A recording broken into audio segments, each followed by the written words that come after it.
The letter arrived on a Tuesday, the same day Noah Merritt buried his best friend in the hard Wyoming soil, and by the time the last shovel of dirt hit the mound, he had already made a promise he had no idea would change the entire course of his life. The summer of 1878 had been the kind that burned through a man's patience like fire through dry grass. The sky over Cutter's Bend, Wyoming territory, was a relentless pale blue, the kind that offered no comfort and no shade, and the land beneath it cracked and heaved like something trying to escape itself. Cattle drives moved slow in that heat, dust rising in columns that could be seen for miles, and the men who worked those drives grew leaner and quieter with every passing week. Noah Merritt was one such man, 29 years old, broad through the shoulders, with a jaw that looked like it had been carved rather than grown and eyes the color of the sage that covered the hills. He had come to Wyoming 4 years earlier from Kansas, chasing nothing in particular and finding roughly the same. He worked the Callaway Ranch as a hired hand and occasional trail rider, and he was good at his work the way some men are good at surviving, meaning he did it without thinking much about whether he deserved to. James Donnelly had been Noah's closest friend for 3 of those 4 years. They had met over a broken wagon wheel on the road outside Laramie, and from that first meeting, it had been the kind of friendship that required no explanation, the kind that 2 men fall into the way rivers fall into each other at a confluence naturally, without ceremony. James was 32, quick to laugh, slow to anger, and possessed of an easy faith in people that Noah had always found both baffling and admirable. He had a wife back in Cutter's Bend, a woman he spoke of with a tenderness that sometimes made other men look away out of something that felt uncomfortably close to envy. Her name was Violet, and in 3 years of hearing James speak of her, Noah had built a picture of her in his mind the way you build a picture from descriptions of a place you have never visited, vivid in some ways, incomplete in others, but present. What had taken James Donnelly was not a bullet or a knife or any of the dramatic violences the frontier was known for. It was a fever, fast and merciless, the kind that came up sudden in the summer months and did not negotiate. They had been 3 days out on a cattle push toward Cheyenne when James had gone pale and quiet, and by the second night he was burning from the inside. And on the third morning, when the sky was just beginning to pink at the edges, he had looked at Noah with eyes that were still James's eyes, still clear and present even in a face ruined by heat, and he had said words that settled into Noah's chest like stones into still water. "You will go to Violet," James had said, and it was not quite a question, but it was not quite a command either. It was something between the two, shaped like a request but carrying the full weight of a dying man's certainty. "The ranch, the cattle, she cannot run it alone, Noah. She will try. Lord knows she will try because that is who she is, but she cannot do it alone." Noah had held his friend's hand, a thing he would not have done under ordinary circumstances, because men in 1878 Wyoming did not hold each other's hands, but these were not ordinary circumstances, and he had known that. "I will go," he had said. "You have my word." James had exhaled slowly like a man who had been holding his breath for too long, and he had smiled, and within the hour he was gone. So Noah Merritt rode into Cutter's Bend on a Wednesday morning in early August, with a dead man's last wish sitting on his shoulders, and a letter of explanation in his saddlebag that he had written himself. And he had absolutely no idea what to expect of the woman who answered the door when he knocked. The Donnelly property sat at the eastern edge of town, past the general store and the blacksmith, and the small white church that stood slightly crooked on its foundation, as though it had once been startled. The house was a solid thing, built with intention, 2 stories of weathered timber with a porch that wrapped around the front and a barn behind it that was clearly newer than the house. There were chickens in the yard, and a vegetable garden along the south side of the house that was doing its honest best in the heat, and a rope swing hanging from the old cottonwood by the well, and it was this last detail that made Noah hesitate on the road before turning his horse toward the gate, because the rope swing meant children, and in all the time James had spoken of Violet, he had not once mentioned children. He dismounted, tied his horse to the post, walked up the 3 porch steps and knocked. The woman who opened the door was not what he had expected, though he could not have said precisely what he had expected. She was perhaps 26, with dark auburn hair that had been pinned up but was losing the battle of it, tendrils escaping at the temples and the back of her neck. Her eyes were green, genuinely green, not hazel, not gray-green, but the real and particular green of creek water in shallow places, and they assessed him with a directness that he was not quite prepared for. She was wearing a dark blue dress with a white apron over it, and there was flour on her left forearm, and she was holding a dish towel, and she had clearly been in the middle of something before he knocked, and she looked at him with an expression that was neither welcoming nor unfriendly, but simply the expression of a woman who had been managing everything on her own for weeks, and had learned to be careful about what she opened her door to.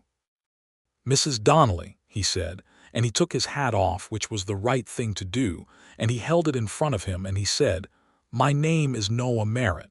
I rode with your husband. I was with him when he passed, and I am here because he asked me to be." The green eyes changed then, not dramatically, not with tears or collapse, but with a small, careful shift, the way a landscape changes when a cloud passes over the sun, everything the same but the light different. "I know who you are," she said, and her voice was steadier than he had any right to expect it to be. "James wrote about you. Come inside." He came inside. The interior of the house was the kind of interior that told you everything about the people who had lived in it. It was clean and ordered, but also lived in, with a quilt that had clearly been made rather than purchased draped over the back of the settee, and books stacked on a shelf by the window, and a child's drawing pinned to the wall near the kitchen doorway. Noah looked at the drawing and then looked at Violet, and she saw him looking. "Thomas," she said. "He is 4 years old. He is currently asleep, or he should be. I have been hoping he is." "James did not tell me," Noah said carefully. "No," she said. "He worried. He thought if he told you about Thomas, it would make you feel more obligated. He did not like to feel he was pressuring people." She set the dish towel down on the kitchen table and turned to look at him fully. "But he did ask you to come." "He did. And you gave him your word." "I did." She was quiet for a moment, and in that quiet Noah could hear the house settling in the heat, and the distant sound of chickens outside, and somewhere upstairs the creak of a small body turning in a bed. "Mr. Merritt," she said at last, "I am going to be honest with you because I find that directness saves time, and I have very little time to spare.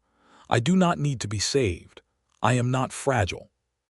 I am grieving, yes, and I am managing alone with a 4-year-old boy and a cattle operation that my husband built up over 6 years.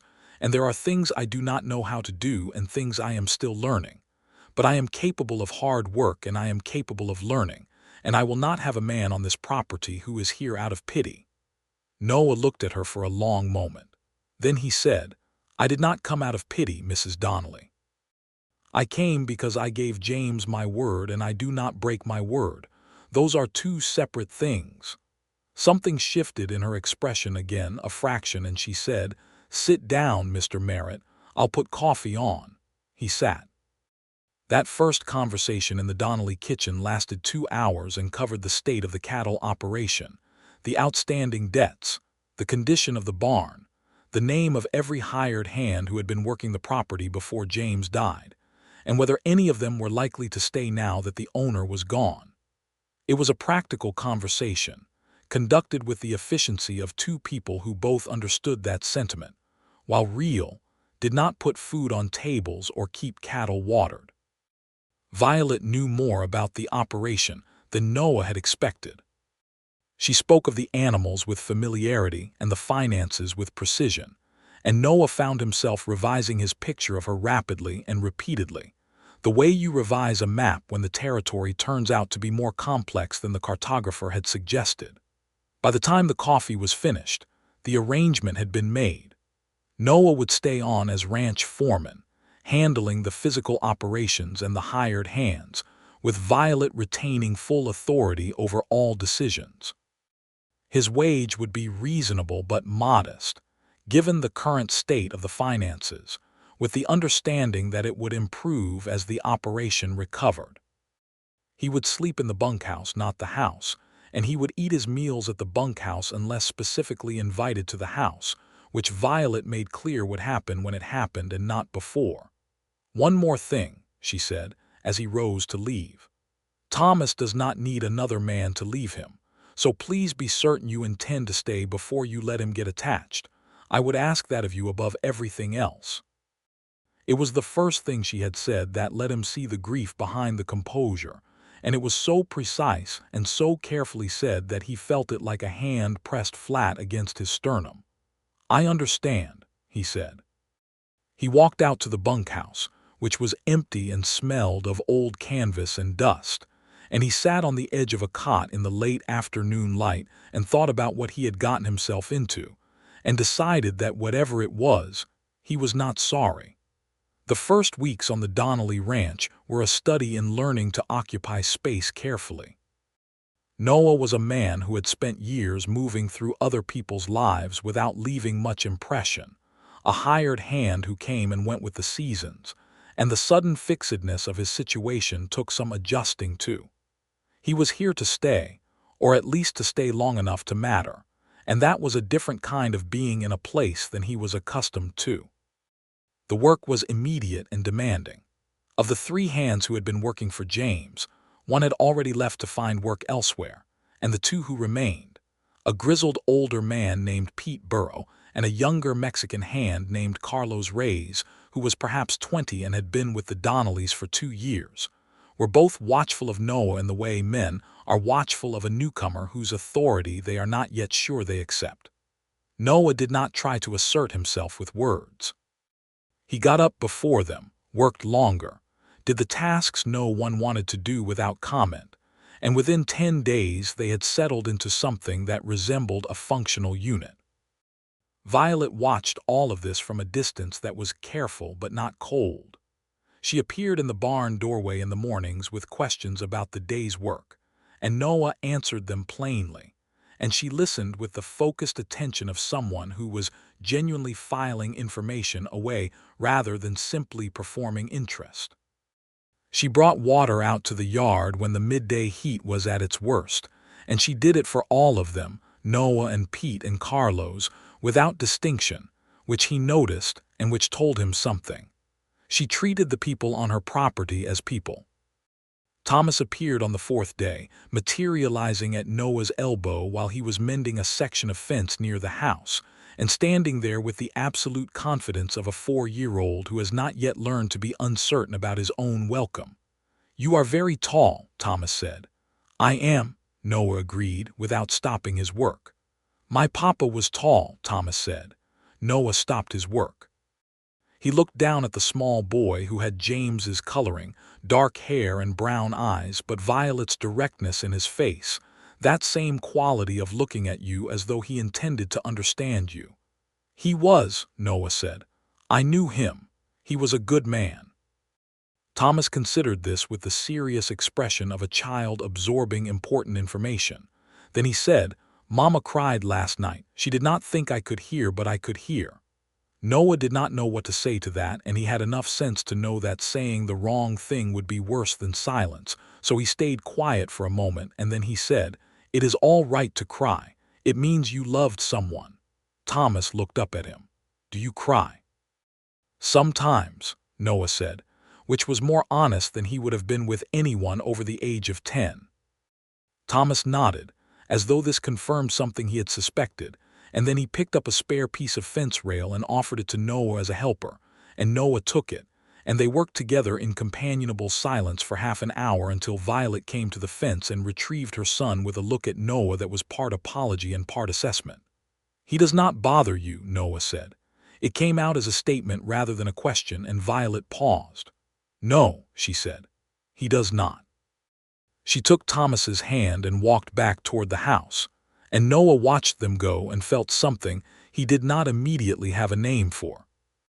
August rolled into September, and with it came the task of moving the remaining cattle to better grazing land in preparation for the approaching fall. And with that task came the need for Noah to be away from the ranch for 3 days at a stretch, riding with Carlos while Pete stayed back to manage the property. He prepared to leave on a Monday morning, and he was checking his horse's shoes in the yard when Violet came out with a parcel wrapped in cloth. "Travel food," she said, handing it over. "There is cornbread and dried beef, and some of those apples from the tree out back." "That is very kind," he said. "It is practical," she said, but she said it without harshness, and he recognized the distinction she was drawing. Kindness implied something personal. Practicality was simply good sense.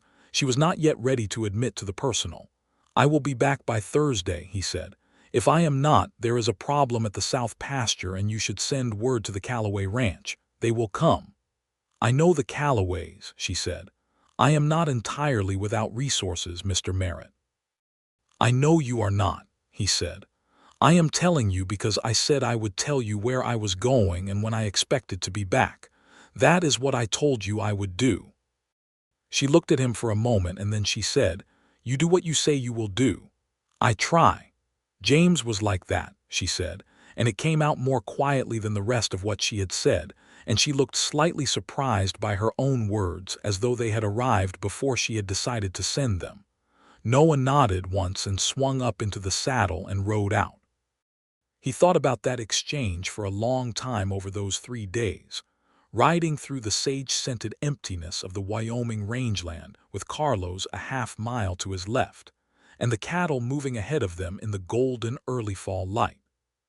He thought about what it meant that she had said that about James, that particular comparison, and he did not let himself read too much into it because he was a careful man, and she was a grieving woman, and the distance between those two things was not something to be crossed with assumptions.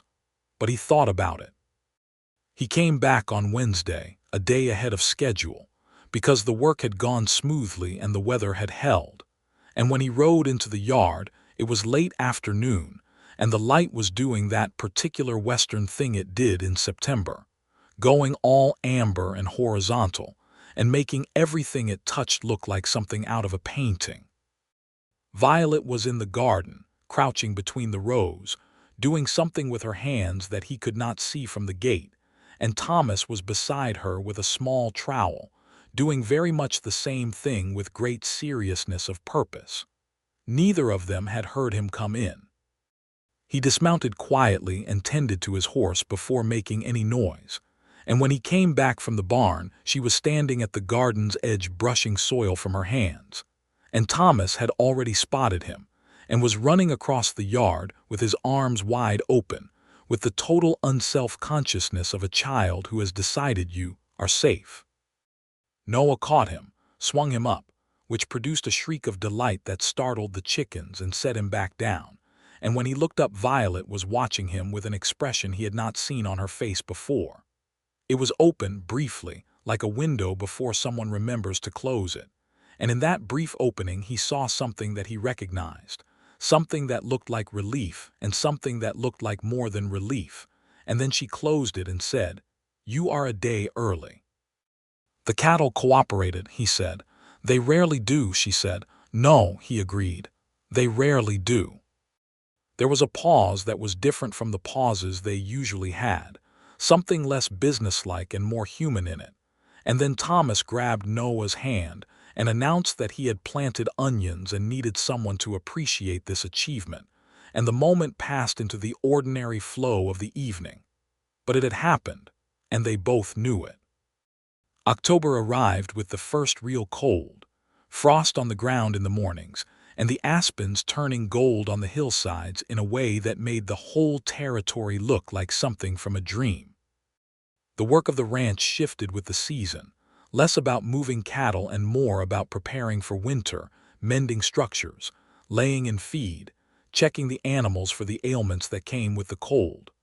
Noah found himself spending more time near the house as these tasks brought him closer to it, and he found that Violet came out more often, too, not just with questions about the work, but sometimes simply to be out in the air.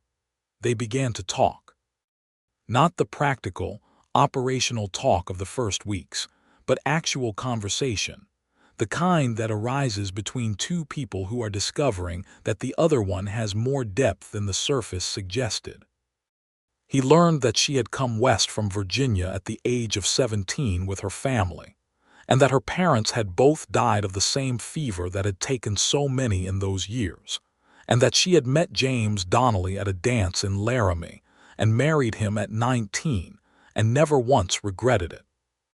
He learned that she read everything she could get her hands on, that she had strong opinions about territorial politics and the treatment of the Shoshone and Arapaho peoples who had been pushed off this land that they were all now living on, that she could quote scripture and Shakespeare with equal ease, and that she found the theology of the local preacher wanting in both logic and compassion. She learned things about him, too, because the conversation went both ways, as real conversations do. She learned that he had grown up on a Kansas farm that had failed 3 times before his father gave up and moved the family to a town where his father had eventually opened a small hardware business, and his mother had eventually been happier than she had ever been on the farm, and that Noah had found the farm's failure easier to accept than his father had because he had always suspected that what he wanted was not land of his own, but the wide open use of other people's land. She learned that he had 2 sisters, both married and settled in Kansas, and that he wrote to them regularly and received letters back that were full of news he read with warmth and answered with care. She learned that he had once spent a winter with a Lakota family in the Dakotas during a particularly bad season when he had been young and foolish and underprepared, and that this experience had affected him in ways he was still understanding, and that he spoke of those people with a respect that was not the performed respect of a man trying to seem enlightened, but the genuine regard of someone who had been given hospitality he had not earned and had not forgotten it. Violet listened to this with particular attention, and she said, "Most men do not speak that way. Most men do not think about what they were given," he said. "No," she said quietly, "they do not." They were sitting on the porch on a cold October evening, the first fire of the season going inside, and the light from the window falling in a warm rectangle on the porch boards between them. Thomas had been put to bed. The stars were extraordinary, the way they always were out here, too many to count and too bright to ignore, and for a few minutes they simply looked at them in silence that had nothing uncomfortable in it. "James was right to trust you," Violet said. Noah looked at her. She was looking at the stars, not at him, and she had her arms folded across her chest against the cold, and there was something about the line of her profile in that light that went straight through him like a chord of music. "He was right to trust a lot of people," Noah said carefully. "Yes," she said, "he was, but he was specifically right about you." A pause. "I think about him every day," she said. "Not the way I did at first. At first it was like a wound. Now it is more like." She searched for the word. "Like a shape in the room, present, not painful in the acute way, just present." "That sounds like grief finding its right size," Noah said. She turned to look at him then, properly, and the look she gave him was one of those looks that rearranges a man's understanding of himself. "Yes," she said, "that is exactly what it is." She went inside shortly after, because the cold was genuine and the morning would come early, and Noah sat on the porch alone for a while with the stars above him and the sound of the horses shifting in the barn and the distant call of something wild in the dark hills.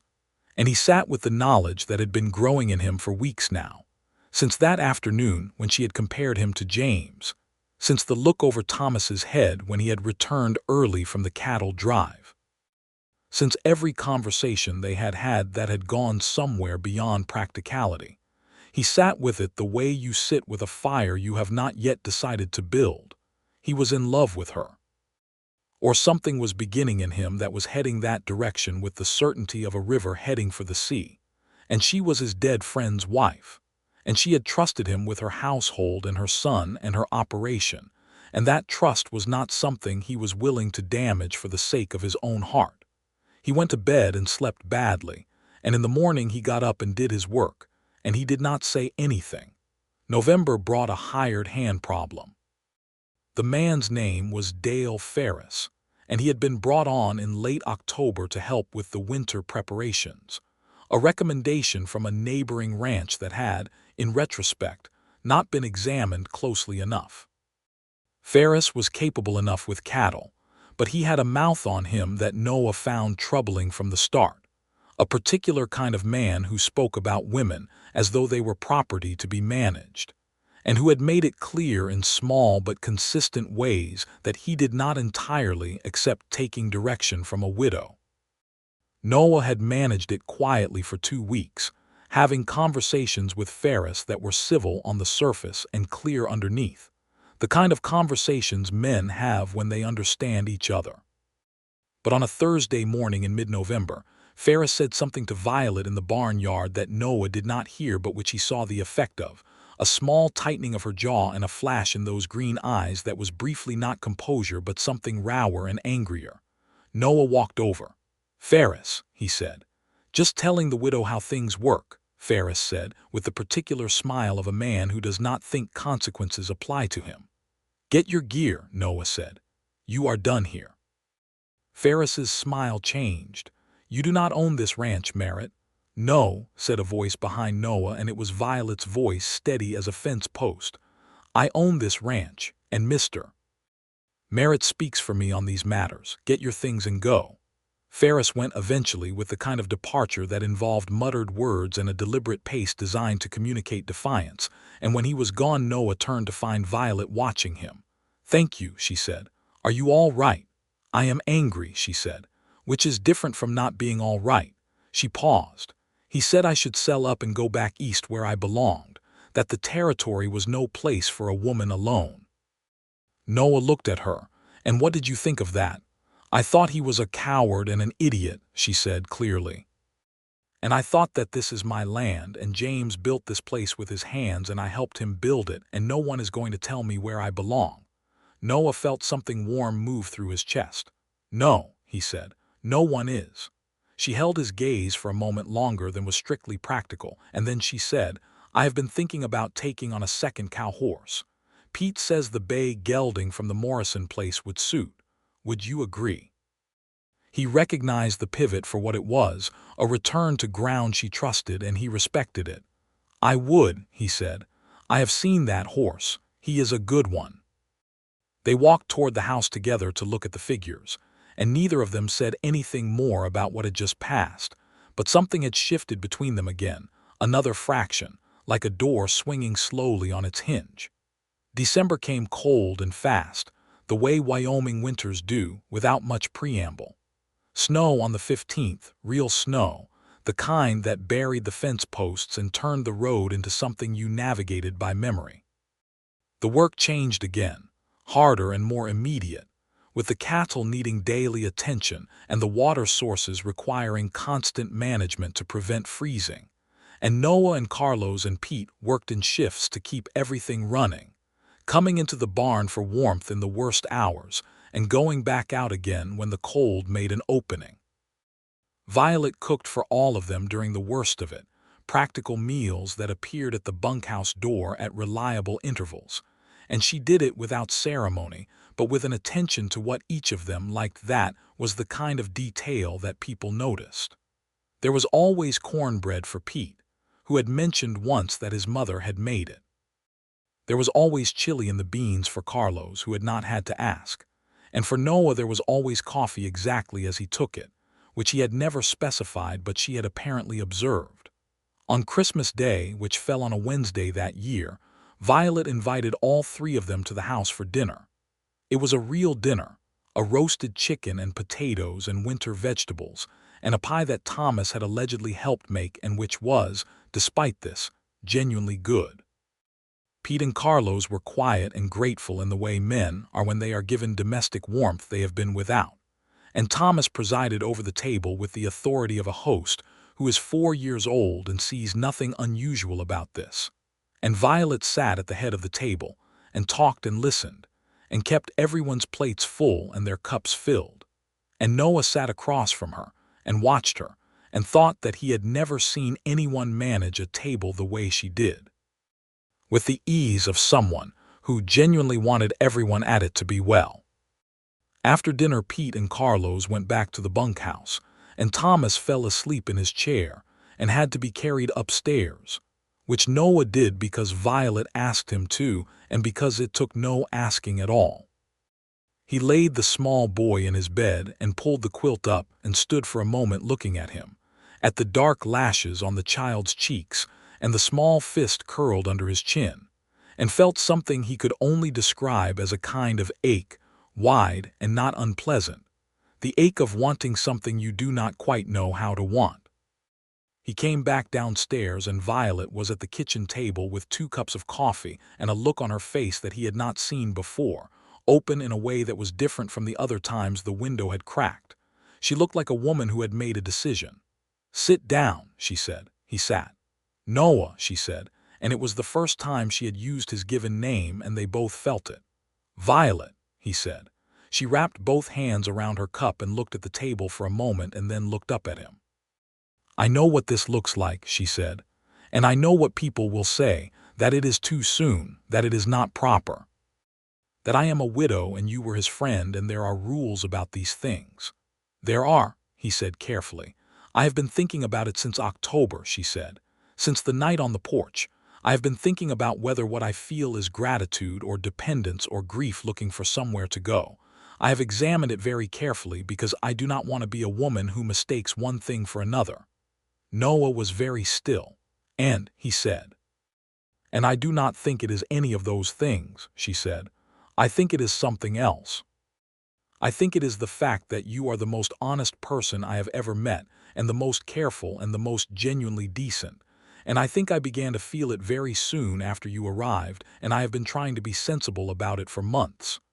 Noah set down his cup. "Violet," he said.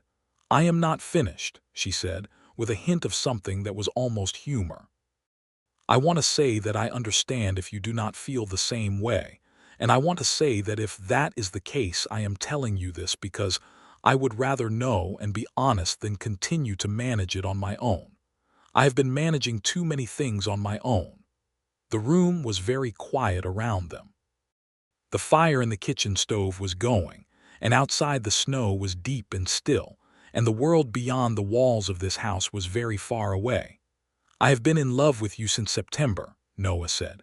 "Since a night on the porch when you told me grief finds its right size, and I thought, this is the most remarkable woman I have ever known."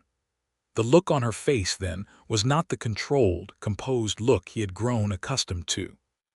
It was something much younger and much more unguarded, something that made her look both more vulnerable and more radiant, and it made his heart clench with a tenderness so acute it was almost indistinguishable from pain. "I thought about James," he said. "I still think about James. I want to say that clearly. I am not forgetting what he was to both of us." "I know," she said, "and I do not think he would want either of us to be lonely. I know that with absolute certainty. I knew that man." "So did I," Noah said. She reached across the table and placed her hand over his, and her hand was warm from the coffee cup, and he turned his hand over and held hers, and they sat like that for a while with nothing more being said because nothing more needed to be said at that moment. Outside, Wyoming lay under its winter blanket, and the stars were doing their extraordinary thing above the clouds, and the horses were warm in the barn, and Thomas was asleep upstairs with his fist under his chin. And in the kitchen of the Donnelly ranch, 2 people had finally said what they had been carrying since September, and the saying of it was enough for now. January came in iron and white, the hardest month in Wyoming, when the cold was not a weather event but a condition of the world, as fundamental and unarguable as gravity. Noah and Violet moved into a different understanding in January, not anything that the outside world would have observed or named, because there was nothing dramatic about it, no grand gestures, no declarations beyond what had been said on Christmas night. But there was a shift in how they occupied the space between them. Less distance, more of the ordinary familiarity that people build when they stop performing caution and start simply being present. He ate breakfast at the house most mornings now. This had happened gradually, beginning with Violet saying on a particularly cold Monday that it was foolish for him to walk to the bunkhouse and back in weather like this when there was a perfectly good kitchen 20 yards away. It had continued because neither of them suggested it stop. Thomas took it as his due, demanding that Noah sit next to him and report on the horses each morning, with the seriousness of a small boy who has decided that horses are among the most important subjects in the world. "Chester has a cold," Noah reported one morning, referring to the old bay gelding. Thomas stared at him. "Horses get colds." "They do. What do you do for a horse with a cold?" "You keep them warm and dry and you watch to make sure it does not become something worse." Thomas considered this. "Same as people," he said. "Same as people," Noah agreed. Violet, at the stove, did not turn around, but he could see by the set of her shoulders that she was smiling. In the evenings, when Thomas was in bed, they read together.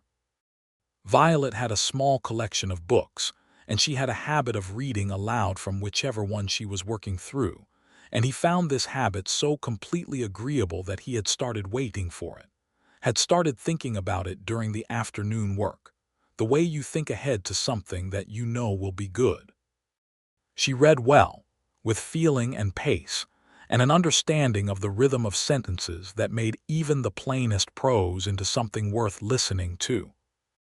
One evening in late January, she read to him from a novel about the sea, a story set in places very far from Wyoming, and he found himself listening not so much to the words as to her voice, and he realized that the content had almost ceased to matter, that the voice itself was the thing. And he looked at her there in the lamplight with the book open in her hands and her hair down because it was evening and there was no occasion for it to be up. And he thought, "I would sit here and listen to you read the almanac and be perfectly content." He did not say this because men in 1878 Wyoming did not routinely say things like this, and also because some things were better as private thoughts than public declarations. But he said when she finished the chapter and closed the book, "You read beautifully." She looked at him with those green eyes and said, with a softness he had been watching grow in her since Christmas, "You listen beautifully." And that was its own kind of declaration. February brought something unexpected in the form of trouble from a neighboring rancher named Hector Greer, a man of 50 or so who had coveted the eastern portion of the Donnelly grazing land for years, and who had apparently been waiting for a moment of vulnerability in the operation. He arrived on a Tuesday with a lawyer from Laramie and papers that he claimed showed a boundary dispute going back to the original land survey, and he presented these to Violet in her own doorway with the particular confidence of a man who has confused his own convenience with legal right. Violet took the papers. She read them. She read them again. Then she looked up at Greer and said, "These are fabricated." Greer blinked. He had not expected the word to be so direct. "The original survey documents," Violet said, "are in my husband's papers, which are filed with the county recorder in Laramie. They have been there since 1872. I can have copies here within a week. The boundary on your documents does not match the recorded survey, and the signature on this is not the same surveyor listed in the county records. I suggest you take these back to your lawyer and look more carefully." The lawyer, who was young and had the look of someone who was now questioning several of his life choices, said something quietly to Greer, and Greer's confidence deflated slightly. "The offer stands," Greer said. "I am prepared to purchase the eastern section at a fair price." "The eastern section is not for sale," Violet said. "Thank you for calling." She closed the door. Noah, who had been standing in the hallway because he had come in to get his gloves and had heard the exchange, looked at her as she turned around. "Should I ride to Laramie?" he asked. "Yes," she said. "Tomorrow. Get copies of the survey documents from the recorder's office. I want them here in case he tries something more serious." "He will not stop," Noah said. "No," she agreed. "Men like that rarely stop when they are simply told no. They need to be shown why no means no." She paused, and the flash of anger in her face softened into something more tired.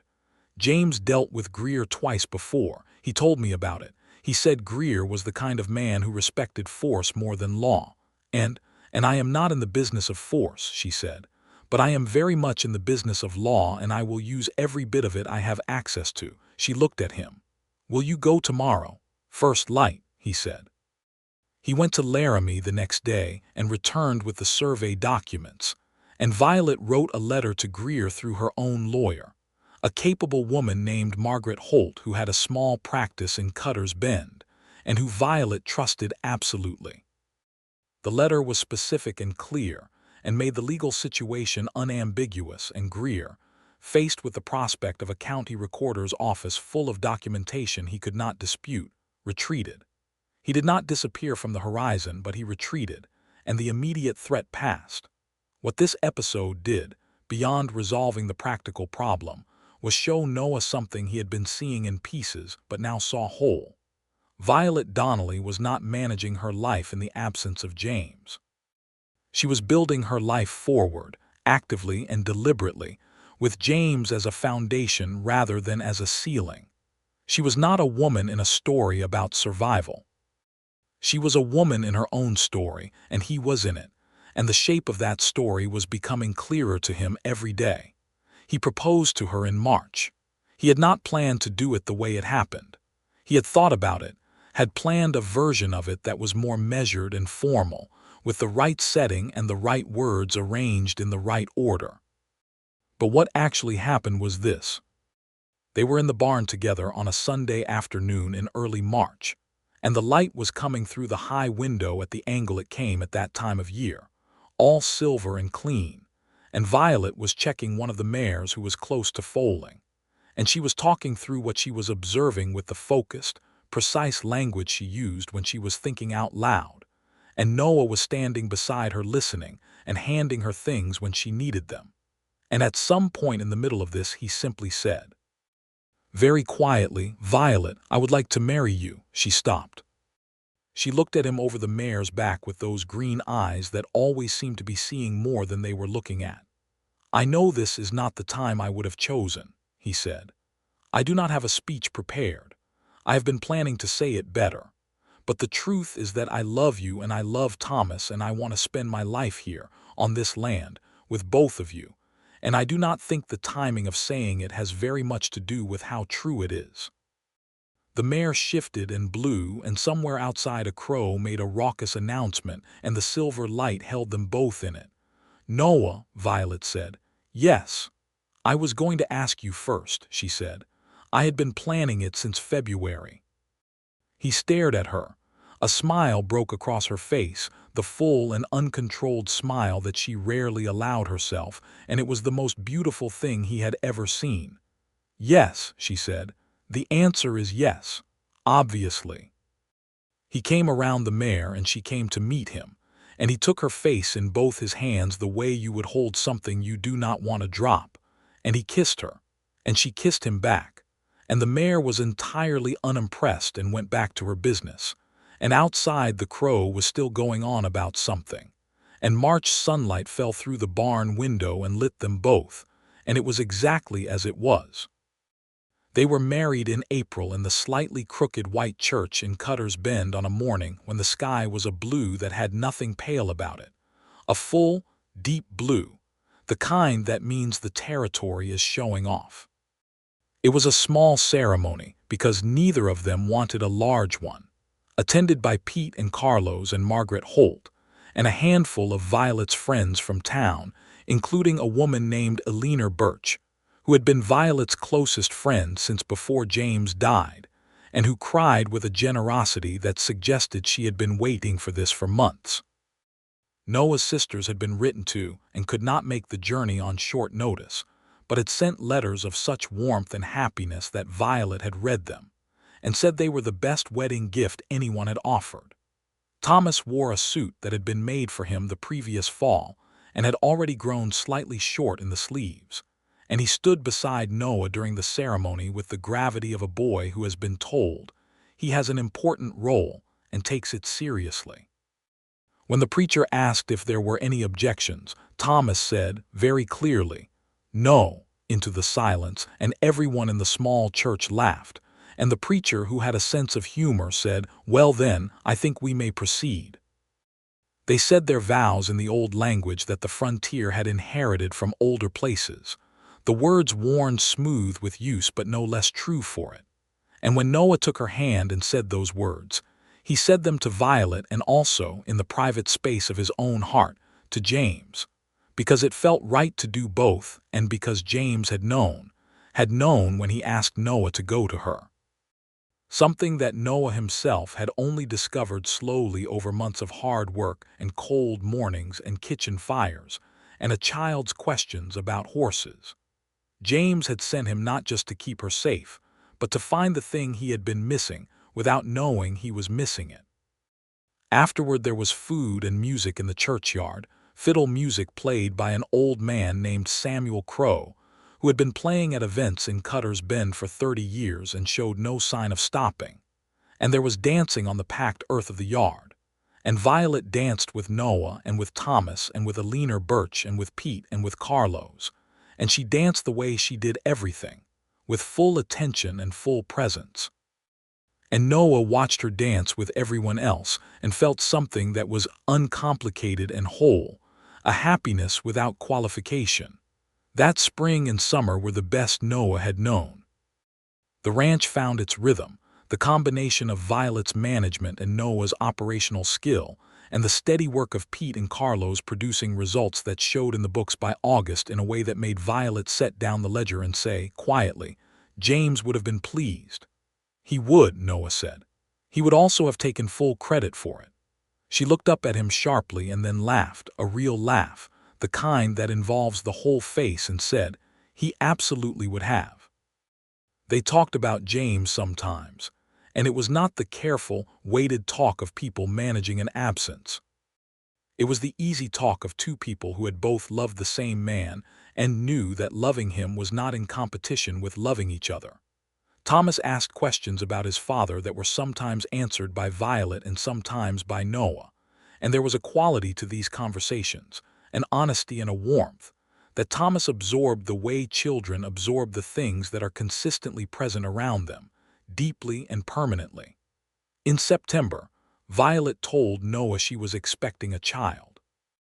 She told him in the kitchen on a Thursday morning before breakfast, because she was not a woman who managed news by herself for longer than necessary, and she said it plainly and directly in the way she said most important things, and then she stood and waited to see his face. Noah's face did not disappoint her. Whatever was on it made her laugh again, that full laugh, and she said, "Are you breathing?" "I am," he said, though he was not entirely certain. He crossed the kitchen and took her hands and said, "Violet, a baby." "That does appear to be what is happening," she said, with the particular warmth of a woman who has been hoping for exactly this. He held her for a long time, her small self against his broad chest, with the morning coming through the kitchen windows in long September lines, and he thought about how entirely and unexpectedly full his life had become. Thomas took the news of a sibling with a combination of interest and suspicion that was entirely appropriate. He spent several days asking questions of increasing specificity, including whether the baby would be allowed to touch his things, which was not an unreasonable concern, and by the end of the week he had settled on cautious enthusiasm, which was probably the most sensible position available. The winter of 1878 going into 1879 was milder than the one before it, which felt like a mercy.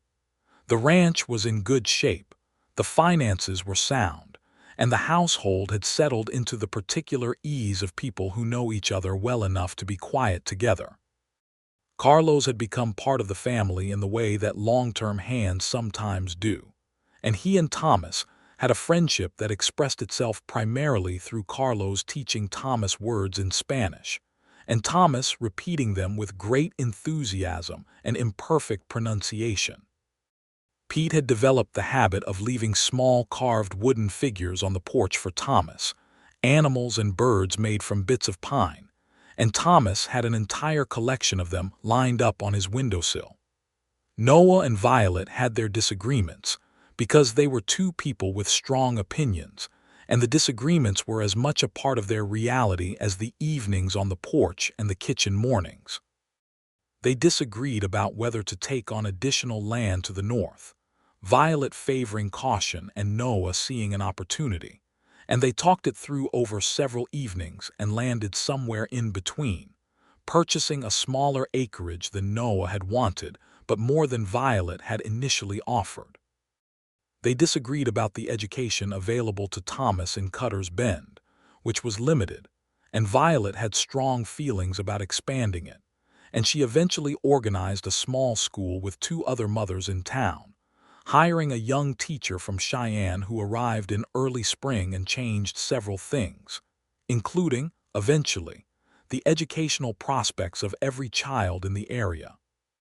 Hector Greer appeared one more time in March of 1879, not with lawyers but with three men on horses who rode to the edge of the Donnelly property line and sat there in a way that was not coincidental. Noah rode out to meet them, and the conversation he had with Greer was brief and direct and left no ambiguity about what would happen if the matter was pursued further. He did not threaten violence. He described the specific legal options available to him and to Violet, including the recent territorial legislation about harassment of property owners, and he spoke with the calm certainty of a man who knows exactly how much he is willing to do to protect what is his. Greer left and did not come back, and 6 months later Noah heard that he had sold his ranch and moved to Colorado, and this news produced, in both him and Violet, a relief that settled quietly and thoroughly over everything. In May of 1879, their son was born. They named him James Noah Merritt, which Violet proposed and Noah accepted with a feeling he could not have articulated but which sat in his chest like a key finding a lock. James Noah arrived after a labor that was difficult enough that Noah spent most of it in the kitchen praying to whatever was listening. And when a leaner birch came down the stairs and told him he had a healthy son and Violet was resting, and both were fine, he sat down in a kitchen chair and put his face in his hands for a full minute before he could compose himself. He went upstairs and sat beside Violet in the bed, and she was pale and exhausted and beautiful, and she held the baby, who was tiny and furiously present in the way of newborns, and she looked at Noah over the baby's dark head and said, "He looks like you." "He looks like a very small person who has just had a difficult journey," Noah said. "He looks like you," she said again, more firmly, and there was love in it so openly expressed that it undid him entirely. Thomas was brought in to meet his brother with the ceremony appropriate to the occasion, and he looked at James Noah for a very long time with an expression of concentrated evaluation, and then he said, "He is very small." "He will get bigger," Noah said. "Chester was small too when he was born," Thomas said, which was a comparison that Violet found slightly more Animal Kingdom than she preferred, but which was, at its core, accurate. Summer 1879 was the summer Noah had always imagined somewhere in himself, without knowing he was imagining it. Not the grand, dramatic version of the West, not the version with gunfights and glory, but the version that was actual. Hard work and good land and people worth working for, early mornings and long evenings, a child asking questions and a baby learning to see the world, and a woman beside him who was his equal in every way that mattered and his better in several. The ranch was healthy. The books showed it. The land showed it, the cattle fat and the pastures well managed and the water situation stable. Pete had developed a proprietary pride in the operation that expressed itself in a constant vigilance and a habit of delivering daily reports of unusual specificity. Carlos had written to his family in New Mexico, and they had come, his mother and two younger sisters, to see the territory, and the visit had lasted 3 weeks and resulted in Carlos's mother pronouncing Violet a woman of extraordinary good sense, which had pleased Violet enormously. Noah received a letter from his sister Clara in August, in which she said she and her husband would be making the journey to Wyoming in September, as they had been promising to do for 2 years and had been prevented from doing by circumstance. And the letter contained so much enthusiasm and love and the particular bossy warmth of an older sister that Noah read it to Violet at the kitchen table, and they both laughed at the same lines.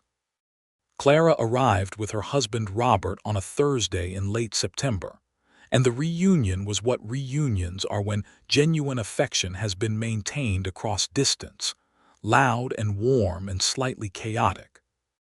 Clara was 35 and brown-haired, and had the same jaw as Noah and none of his quietness, and she took one look at Violet and appeared to make a decision about her within approximately 40 seconds, the decision being that she was wonderful, and she said so directly, which was so precisely in keeping with Violet's own manner of doing things that they were deep in conversation within half an hour and stayed there for 3 days. Robert was an amiable and intelligent man who had the good sense to understand when two women were having a conversation that did not require his participation, and to remove himself usefully.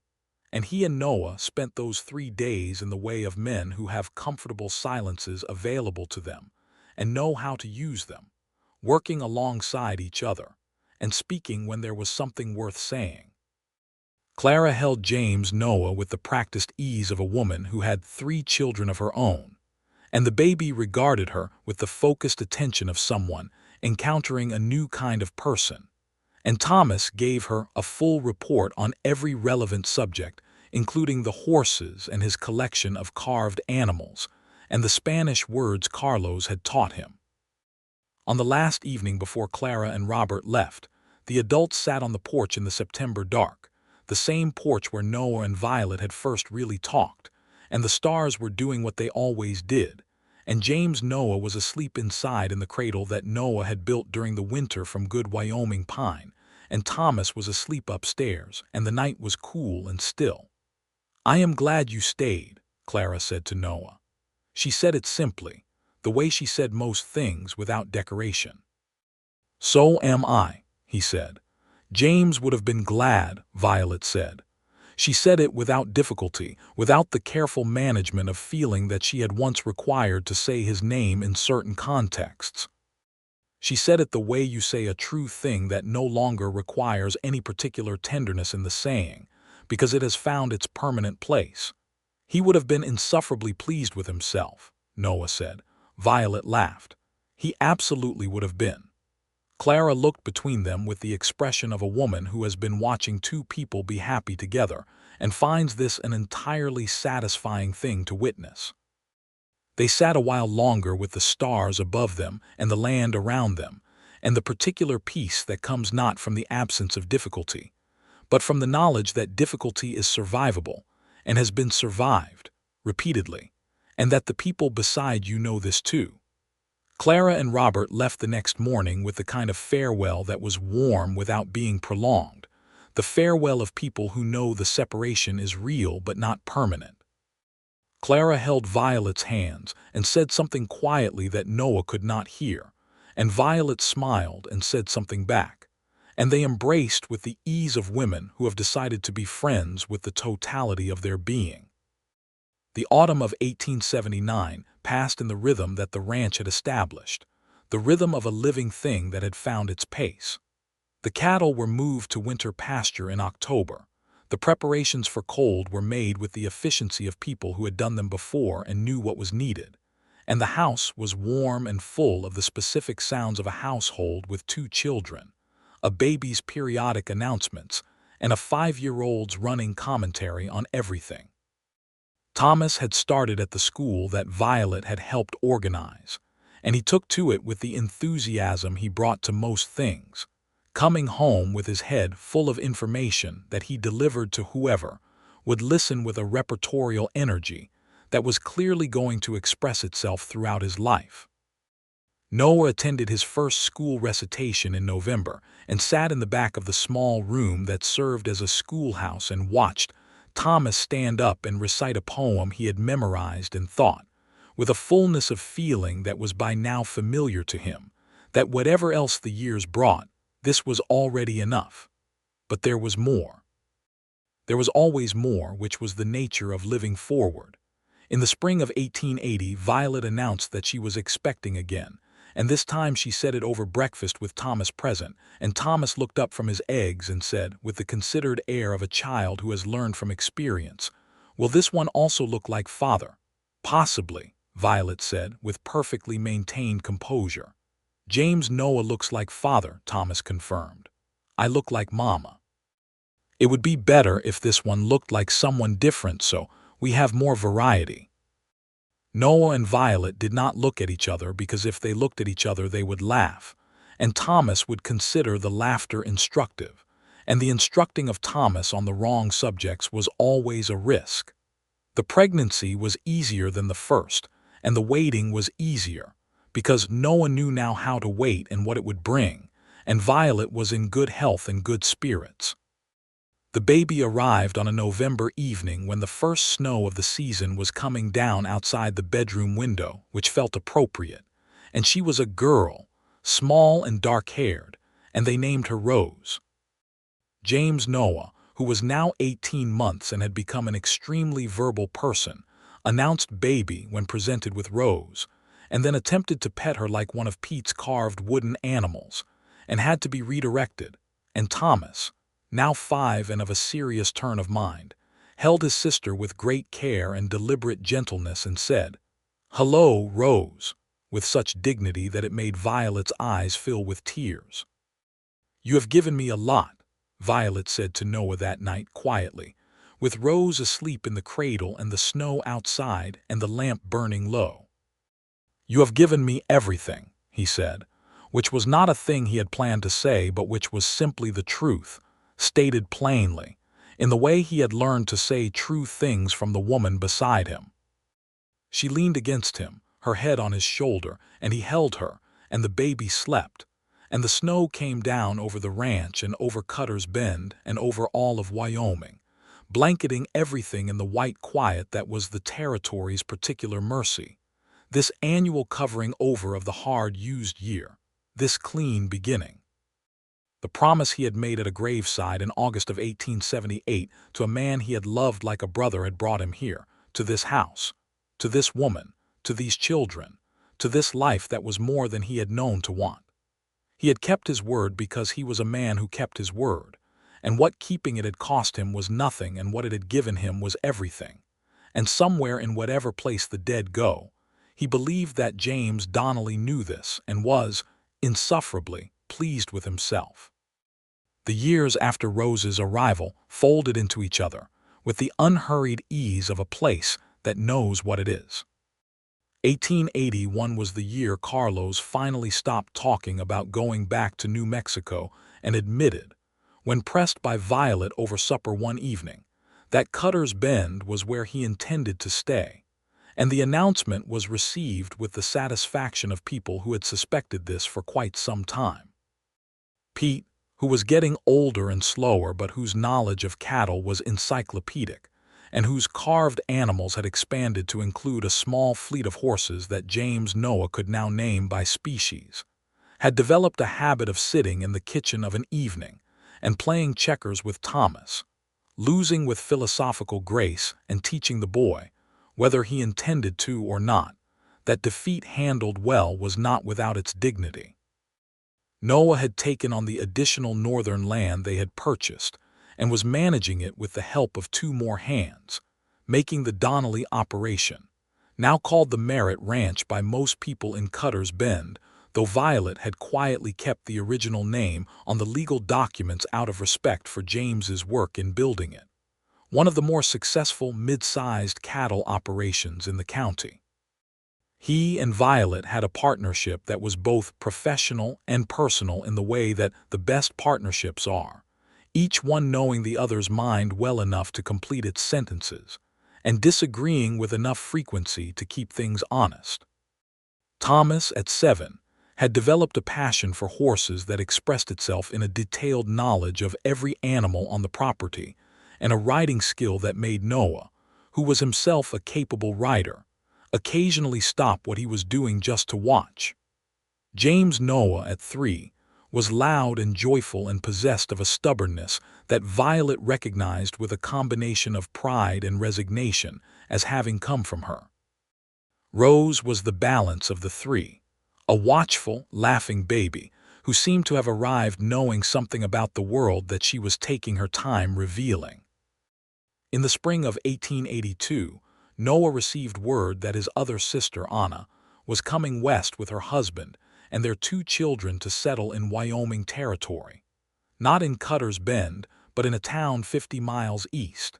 And the news produced in him a warmth that had a specific texture to it, the texture of roots going down, of the network that people build around themselves when they stay in a place long enough to mean something to it. He wrote back immediately with information about land values and water access, and the name of a reliable lawyer, all things he knew because he had been here and had learned them. Violet read the letter before he sealed it and said, "You sound like a man who intends to be here for a very long time." "I intend to be here for the rest of my life," he said. She looked at him with those green eyes that he had been looking at for 4 years now and still found completely arresting, and she said, "Good," with a simplicity that contained everything. Margaret Holt, the lawyer who had helped Violet with the Greer situation, came to supper in May and brought with her a document that she set on the kitchen table and pushed toward Noah with the expression of a woman about to say something she has been looking forward to saying. "The title amendment," she said. "The property is now recorded as Merritt Donnelly, both names, as Violet requested." Noah looked at the document and then at Violet. "It should have both names," Violet said. "It always should have. James built something here and you built on it, and that is how I want it recorded." He understood what she meant. It was not just the legal document. It was the whole of it, the way she had held the history of this place and the present of it together, the way she had refused to let the grief of the past erase itself into nothing, and had also refused to let it prevent the building of something new. She had done both, simultaneously, with grace and difficulty, and the particular courage of someone who knows that life is not a choice between what was and what will be, but the steady labor of carrying both. The summer of 1882 was the best summer yet. Anna arrived in June and settled into her life 50 miles east with the practicality of a woman who has always wanted exactly this kind of life and has finally gotten there. And she and Violet took to each other with the immediate warmth of women who recognize in each other the same quality of being entirely themselves. The 2 families visited back and forth through the summer, the children multiplying joyfully across the distance of 50 miles, and Thomas rode his own horse for the first time on a proper grown-up journey to visit Anna's family, and came back with the expression of someone who has crossed a threshold.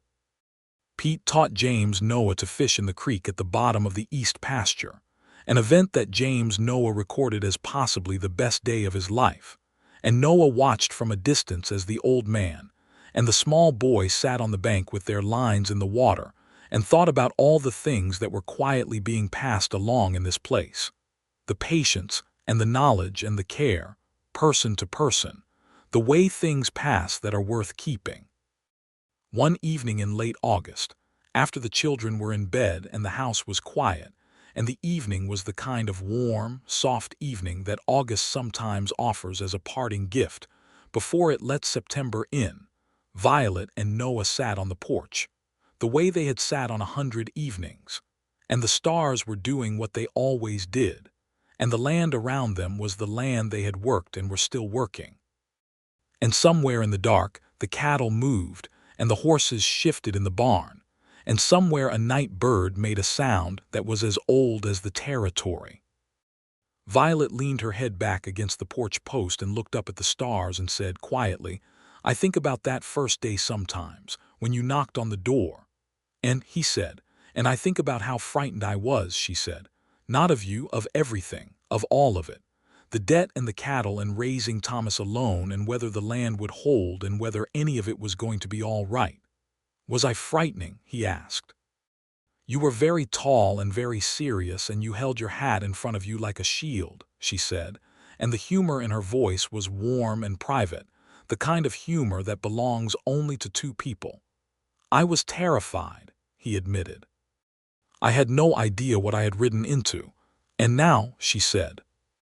He looked at her there in the starlight, the woman who had in 4 years become the center of his world, who had taught him what it was to be known and to know someone fully, who had welcomed him into her grief and her land and her life, and made room for him not by diminishing herself but by expanding, who had made him understand that the promise he had made to a dying man had been, in the end, less about duty and more about destiny.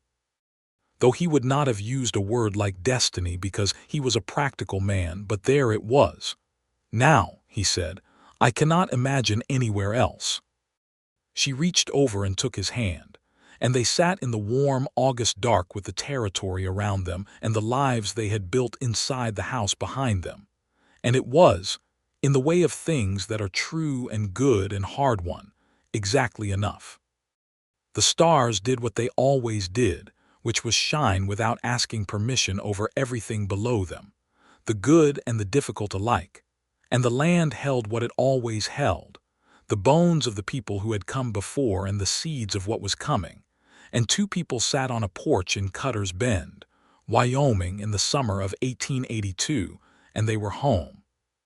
The years continued to move forward in the way of years that carry good things, steadily and with increasing fullness.